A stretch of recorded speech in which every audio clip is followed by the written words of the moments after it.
우리 빈스님. 입찰 시 보증금은 최저 매각가의 10% 맞죠? 해주셨어요. 맞습니다. 내가 쓰는 가격의 10%가 아니고 그냥 거기에 있는 최저가의 10%라는 거, 예, 여러분들 착오하지 마시기 바랍니다. 자, 또 최은조님. 말소 기준보다 전입이 먼저 되었고 확정 배당 요구를 안 한 임차인이 임대차 관계는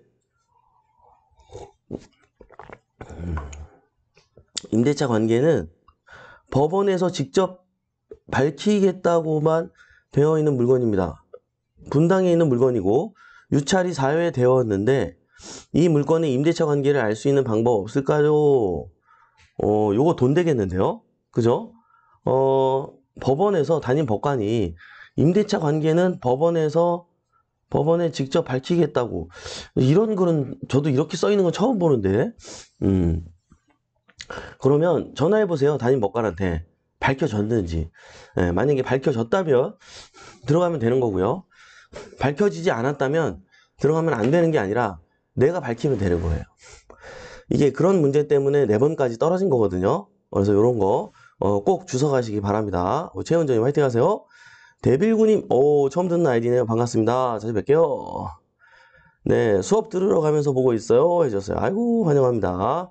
자, 최인성님, 질문이 있는데요.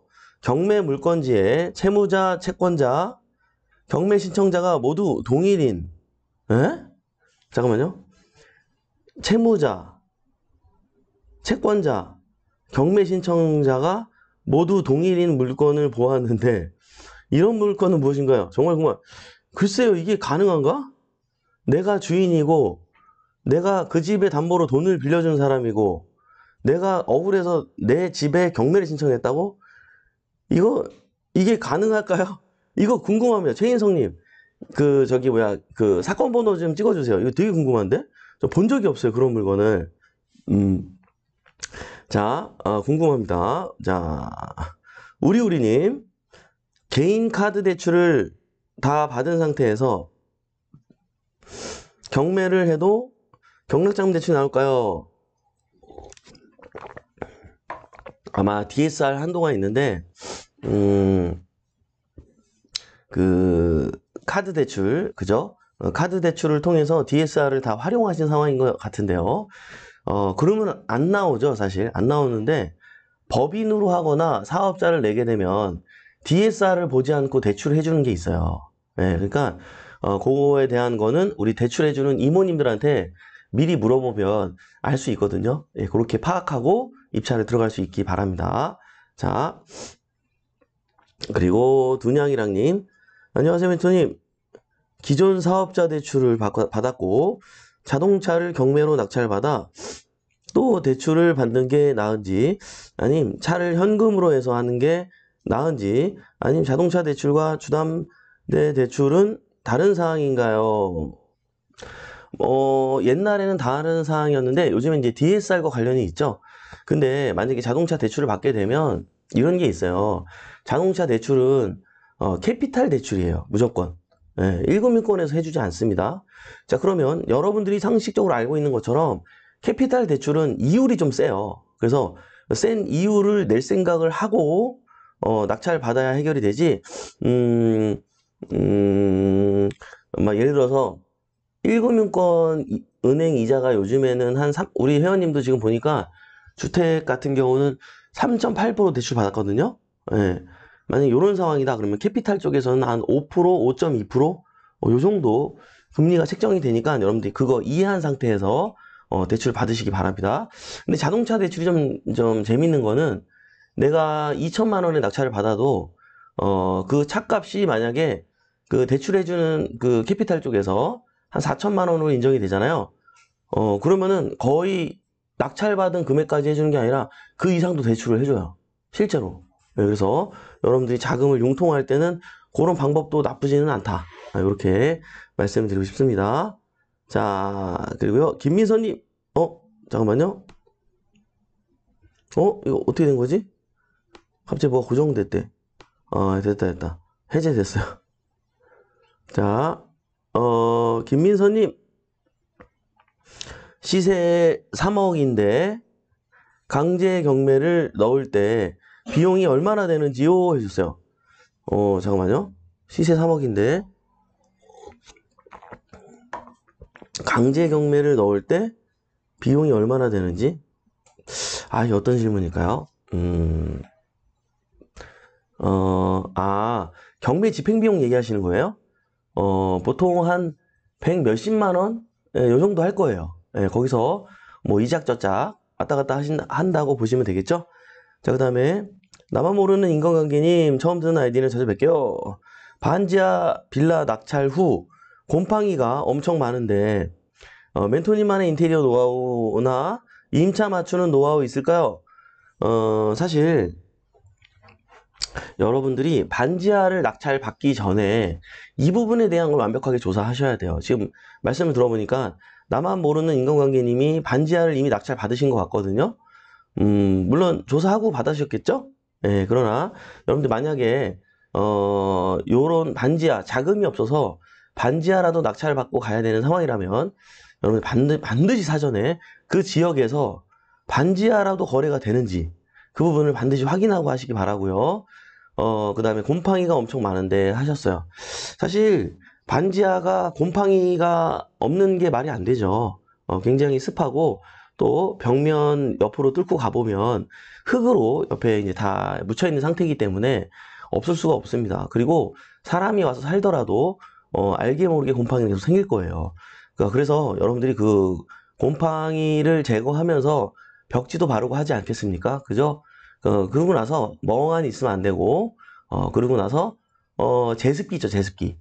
제습기를 틀게 되면은 하루에 매일 물이 많이 찹니다. 그래서 아마 매일 물통을 비워야 될 거예요. 그러나 벽지 공사라든지 바닥 공사를 하고, 여러분들이 그 곰팡이가 쓰면 안 들어오잖아요. 그죠? 세입자나 뭐 매수자가. 그렇기 때문에 공사를 하고 반드시 제습기를 틀어놔라. 이렇게 조언을 해드리고 싶어요. 그러나 여러분들이 아마 매일, 아니 하루에 한 번 아니면 3일에 한 번 정도는 그 물을 비워야 될 거예요. 그래서 용량이 큰 걸 준비하는 게 좋고, 그리고 그게 이제 반지하도 레벨이 있어요. 완전 반지하가 있고, 절반만 잠긴 게 있고, 뭐 또 3분의 1만 잠긴 게 있고, 다양한데, 기왕이면 좀 덜 잠긴 걸 하는 게 여러분 입장에선 유리하다. 예를 들어 이런 거죠. 이쪽에서 보면 반지하인데, 저쪽에서는 2층이야. 요런 건 차라리 좋죠. 예, 이해되시죠? 자, 이렇게 판단하시면 좋겠습니다. 자, 우리 제이유님. 후순위 임차인이 임차권 등기할 수 있나요? 할 수는 있어요. 그러니까 임차권 등기는요, 원래 선순위자들이 이 집을 떠나야 할 때 전입을 빼야 되는 상황이에요. 그럼 본인의 권리를 보호받기 위해서 하는 게 임차권 등기인데, 이게 후순위자들도 사실 임차권 등기를 많이 합니다. 왜냐면 잘 모르기 때문에 이게 권리적으로 내가 받을 수 있는지 없는지 모르기 때문에 많이들 하시는데, 그러니까 임차권 등기를 할 수는 있는데 이미 대항력이 존재하지 않다면 이랬거나 저랬거나 법의 보호는 못 받는다는 사실을 여러분들 인지하셔야 됩니다. 자, 월세 보증금은 1억, 선순위 근저당은 1억, 시세는 10억입니다. 그러면 배당 받겠는데요? 그죠? 응? 선순위 근저당이 1억밖에 없고, 본인 월세 1억이고, 시세가 10억이면은 적어도 그래도 8억 정도에는 낙찰될 거 아니에요? 그러면 순서에 의해서, 돈을 받을 수 있을 것 같아요. 네, 그러나, 당일세라든지 조세가 많이 밀려있진 않은지, 그리고 임금 채권이 있진 않은지, 왜? 그런 것들이 무조건 먼저 받아가기 때문에 100%. 예, 아니, 100%는 아니죠. 날짜 빠른 거. 그 부분에 대한 건 확인해 보시면, 내가 나중에 받을 수 있겠다, 없겠다. 이런 부분에 대한 거는 판단이 가능하겠죠? 네.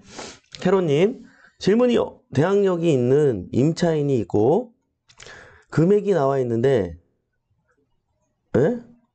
대항력 있는 임차인이 있고, 금액이 나와 있는데, 터무니없게 높은 금액에 낙찰받는 건 무엇 때문일까요? 그래요? 가끔 그런 경우 있는데요. 뭐, MPL이어가지고, 방어 입찰이라는 게 있어요. 그래서 그 방어하기 위해서 일부러 높게 써서 그렇게 하는 경우도 있고요. 그리고 실수해서 예, 시세 조사를 잘못해서 하는 경우도 있겠죠. 예. 아니면 이제 컨설팅 회사가 반드시 낙찰을 받아야 되는 경우. 예. 왜냐면은 컨설팅 회사 같은 경우는 낙찰을 받아야지만 그 이후 그들이 원하는 수수료를 챙겨갈 수 있거든요. 그러다 보니까 좀 무리하게 높게 쓸 경우가 있어요. 그래서 그런 경우 아니고서는 뭐 없겠죠. 자, 태기맘님 안녕하세요. 올 한해 어디 갔어요? 배폭쇼 만나서 많은 경험을 했습니다. 너무 감사드립니다. 새해 복 많이 받으세요. 와우, 감사합니다. 맨땅님, 한번 입찰하러 갈 때 해당 법원에서 원래 목적으로 한 물건 말고 다른 거 최저가로 동시 입찰을 하라고 권유하는데 맨땅님 생각, 에? 이게 무슨 말이에요? 한번 입찰하러 갈 때 해당 법원에서 원래 목적으로 한 물건 말고 다른 거 최저가로 동시 입찰을 하라고 이걸 누가 권유할까요? 에, 그러면 그 권유하는 그분이 채권자가 아닐까요? 누가 권유하는지는 모르겠는데, 뭐 판단했을 때 괜찮은 상황이라면 들어가면 되는 거고요. 예, 아니라면 당연히 배제해야겠죠? 자, 정확하게 어떤 상황인지는 모르겠으나, 우리 맨땅님 주의하시기 바랍니다. 자, 리키님, 안녕, 반갑고요. 자, 이사임당님, 촘촘한 그물망 만들려고 재수강 신청했습니다. 잘했어요. 환영합니다. 환영합니다. 이병주님, 낙찰받고 명도 때문에 고생 중인데요. 채무자의 연락처도 모르고 메모를 남겨도 연락이 없으며 사람이 분명히 살고 있는데 다음 주에 강제 집행 신청하려 합니다. 근데 이런 경우 점유이전 금지 가처분을 하는 게 나은지요? 예, 하는 게 낫습니다. 왜냐면 이렇게 적극적으로 만나주지 않는다는 거는 뭔가 조금 알고 있는 것 같아요. 예, 그래서 만약에 이분이 마음을 먹으면 또 요렇게 저렇게 해가지고 피해갈 수 있는 방법들이 있다 보니까 우리 입장에서는 점유물 이전 이 부분에 대한 것도 가처분 신청을 해야 되고요.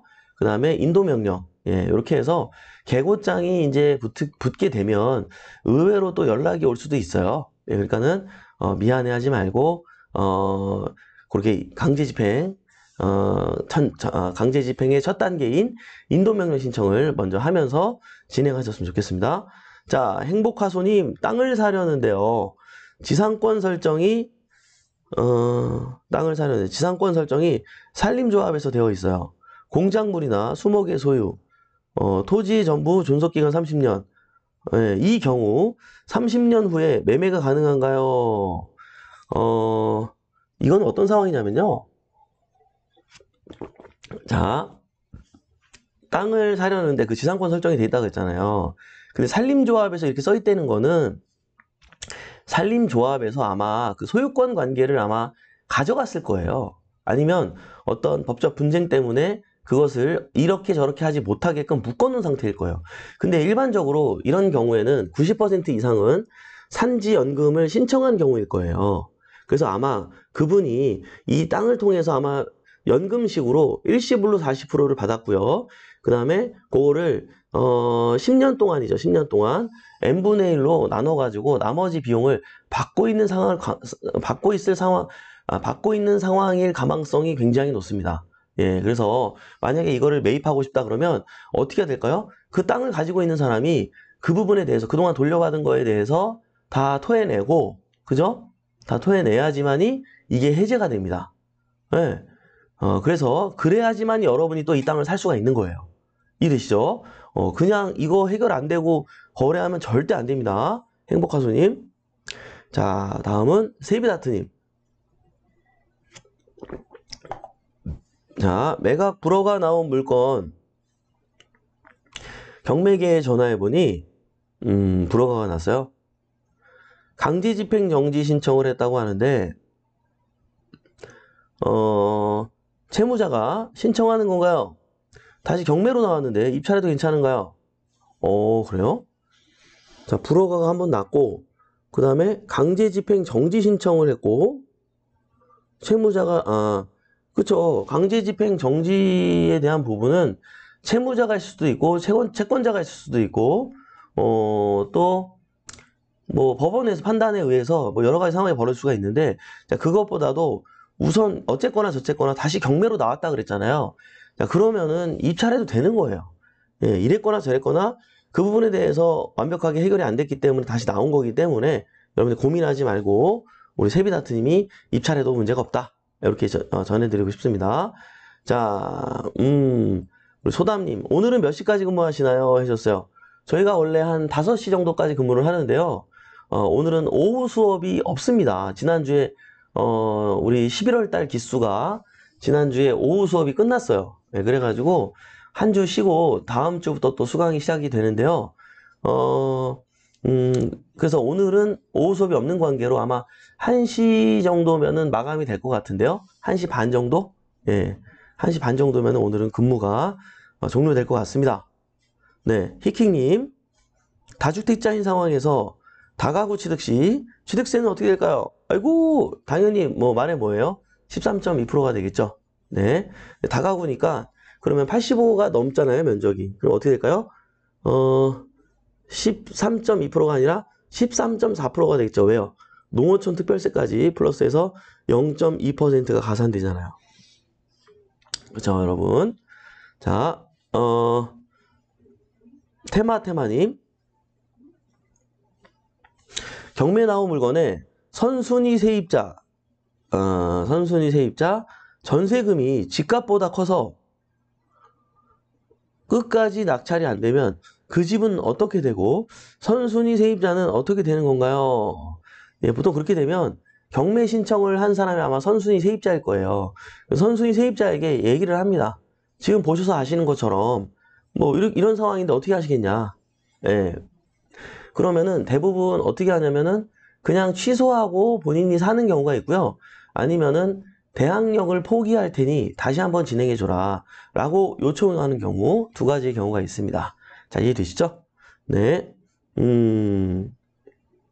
남명화님, 2주택자라 1주택 내놓은 상태인데, 그쵸? 매매가 안 되네요. 취득세 중과돼도 도전해야겠죠? 해주셨어요. 그러니까 만약에 다주택이라서 취득세 중과에 대한 부담이 있는 상황이라면 주택하지 마시고 다른 물건으로도 얼마든지 돈을 벌 수가 있어요. 네, 그래서 저는 다른 물건에 대한 것도 관심을 좀 가져보시면은 얼마든지 취득세 많이 안 내면서 돈 벌 수 있으니까 그렇게 하시기를 좀 추천드리고 싶고요. 그래도 나는 주택을 하고 싶다. 그러면은 취득세가 중과되더라도 내가 남는 게 있다면 도전하면 되는 거 아니겠습니까? 그죠? 뭐 15%면 어떻고 20%는 어때요? 예. 여러분이 만약에 40%의 이익이 있다면 그거 내면 되는 거 아닐까요? 그죠? 그래서 그 부분에 대한 거를 여러분들이 완벽하게 조사하시고 나에게도 그럼에도 불구하고 이익이 있다면 남명화 씨께서 도전하셔가지고 또 좋은 결과 얻으시기 바랍니다. 알겠죠? 네, 아이유님, 네. 토지 별도 등기는 입찰하면 안 되는 거죠? 아니요. 토지 별도 등기라고 써 있어도 웬만하면 거의 문제 없는 경우가 많아요. 예를 들어서 대표적으로 토지가 별도로 등기돼 있다는 거는 토지에 뭔가 등기가 걸려 있으니까 신경 쓰고 들어가라 라는 뜻이잖아요. 그래서 보통 뭐가 들어있지? 라고 보면 의외로 한국철도공사, 도시철도공사 이런 거 그런 게 많이 돼 있습니다. 예를 들어서 합정역에 있는 메세나폴리스처럼 그 아파트 지하에 그 지하철과 관련된 시설이 조금이라도 침범을 해 있으면 그게 그냥 그게 막 이용할 수 있는 게 아니라 그 아파트를 소유하고 있는 분들의 등기에 대해서 지상권을 설정해 놓지 않으면 안 돼요. 보통 뭐라고 써 있냐면 이거는 뭐 도시철도공사의 뭐 시설로서 이게 계속 소멸되기 전까지 존속을 인정하도록 한다 뭐 이런 내용의 문구가 있습니다. 자, 그러면 그런 토지 별도 등기 사항에 대한 내용은 우리에게 유익할까요? 유익하지 않을까요? 유익하죠. 그래서 때에 따라서는 근저당권이 해결이 안 돼서 근저당이 토지 별도 등기에 등기가 되어 있는 경우가 있어요. 그러니까 토지에 등기가 되어 있는 경우가 있어요. 그러면 들어가면 안 될까요? 그건 아니죠. 그건 조사해가지고 그 비용을 주면은 등기가 해결이 되니까 과연 그 비용이 얼마인지 그 부분에 대한 것만 조사를 하면 되겠죠. 이해되시나요? 네, 그렇게 하면 되겠습니다. 여러분들 또 많은 질문을 또 주셨는데요. 일일이 다 답변 못 드리는 거 양해를 부탁드리도록 하겠습니다. 2023년도 마지막 방송 Q&A 시간으로 이렇게 마무리하게 되었는데요. 또 글 남겨주신 분들 잠깐 읽으면서 마무리 좀 해볼까요? 우리 소소님께서 1년 동안 수고 많이 하셨습니다. 감사드립니다. 늘 건강하세요. 해줬어요. 아유, 감사합니다, 소소님. 자, 그 다음에, 항상 감사합니다. 갈막골 시다. 오늘은 모르는 아이디가 굉장히 많네요. 예, 굉장히 반갑고 고맙습니다, 여러분. 네, 참, 우리 감사님께서 우리 백프 가족분들 해주셨어요. 아이고, 감사합니다.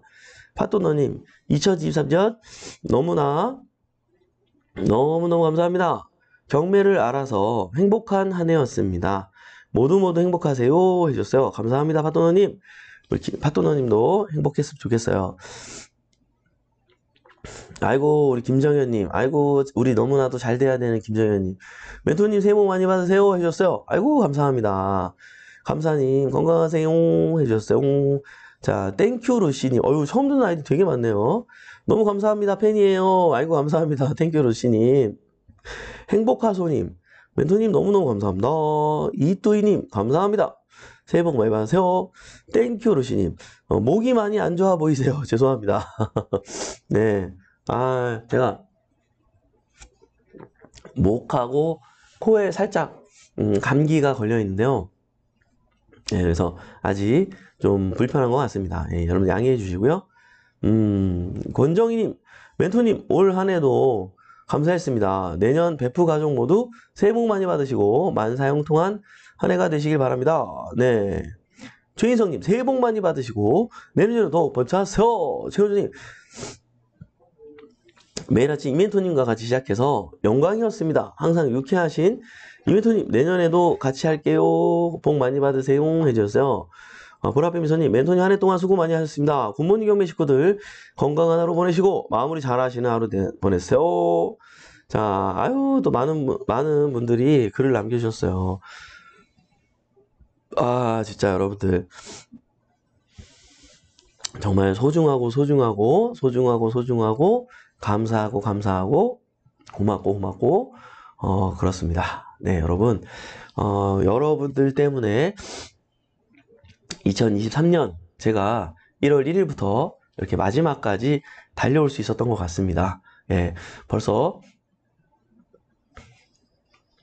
죄송합니다. 예, 벌써 제가 굿모닝 경매를 시작한 지도 3년 9개월 10개월 정도 돼가는 것 같은데요. 여러분들 매일 아침 생방송으로 또 이렇게 만나고 때로는 시간이 안 돼서 녹화 방송이라도 보시는 여러분들의 열정에 진짜 제가 박수를 보내드리고 싶습니다. 열정적인 굿모닝 경매 식구 여러분들과 또 열정을 알리고 싶은 이 멘토가 또 내년에도 함께해서 여러분들과 좋은 결실을 또 맺을 수 있었으면 좋겠습니다. 여러분 정말로 저와 함께 꼭 같이 잘 됐으면 좋겠고요. 올 한해 감사했고 내년에 뵙도록 하겠습니다. 네, 여러분들 오늘도 이렇게 마무리 한번 해볼까요? 네, 유한한 인생에서 소중한 시간을 함께 해주신 여러분 대단히 감사합니다. 매일 아침 행복한 부자가 되고 싶다면 굿모닝 경매와 함께 하시죠. 저는 또 내년에 뵙도록 하겠습니다. 네, 감사합니다 여러분. 화이팅 하십시오. 화이팅! 새해 복 많이 받으세요.